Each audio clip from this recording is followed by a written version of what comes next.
So this is one of the very first ones that they made, is what you're saying? Yeah. So it's not a Merlin engine then? Yeah, it was. It just didn't have like a two-stage supercharger on the back, which the newer ones have got. So if you, if you look at the motor of this one, you can see there's a lot more going on behind the exhaust. Oh, yeah. Yeah. The reason they're on here is because of this airplane, flagship.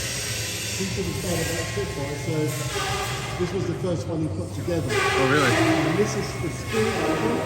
Yes. The deal is, if I got the story right, what they do, after you gave all your pots and pans to make ammunition, people were asked to give money. And one of the first reasons to give money, people care. Was honoured them by having the aircraft here in Kent. So that's that one there. This one here, notice it's got the Australian flag on it. So, public work, everything out of order. Don't buy the Australian. He has a golf team, but it's not one more. Other thing.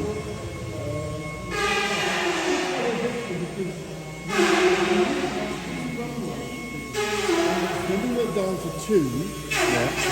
And now we only have 1. The gentleman who was flying this was one of probably the world's leading test pilots, Dan Griffiths. His license allowed him to fly anything from an A380 to a bizjet. All types. So he took off in this aircraft, bit of engine problems. He landed just across the fence there, tried to create a new runway. The magic was, so this is badly smashed up, but the magic was he walked away. Wow. Quite a wasn't it? It's going to be around.